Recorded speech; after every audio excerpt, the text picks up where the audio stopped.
Jabber doesn't charge a separate cancellation fee, but the way billing works can still make it feel like there is one if you cancel at the wrong time or don't understand your plan cycle. By the end of this, you'll know exactly when Jabber stops charging you, when you might still see a final bill, and how to cancel without losing money on unused time. Start with the core setup. Jabber runs on a subscription model.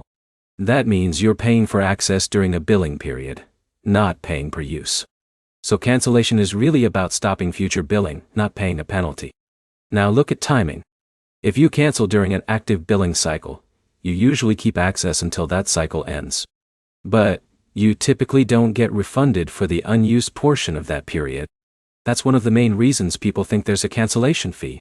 Next, consider plan type. Jabber plans are tiered based on features and team size. If you upgrade or downgrade before canceling, your final bill can reflect prorated adjustments depending on how your billing cycle is structured. Now look at annual versus monthly billing. If you're on an annual plan, canceling early can be more complicated than monthly billing because you're committed to a longer term. That's where most of the unexpected charges usually come from. Next, think about add-ons. Some features like payment processing or extra team users are billed separately from the base plan. Even after cancellation, those charges can appear if they are tied to a different billing stream or processing cycle. Now consider account access after cancellation. Your account doesn't always disappear immediately. In most cases, you can still log in until your billing period fully expires.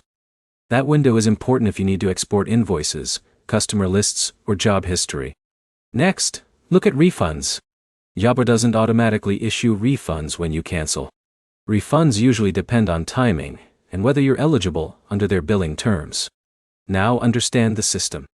Jabber doesn't use a cancellation fee as a separate charge. Instead, costs come from billing cycle timing, plan commitments, and any active add-ons tied to your account. To sum it up, most cancellation costs come from three things: whether you cancel mid-cycle, whether you're on an annual commitment, and whether you have add-ons or extra users still active when you cancel. Next step is simple. Check your billing date, cancel before your next cycle renews, and remove or review any add-ons so you don't get billed after you think everything is turned off.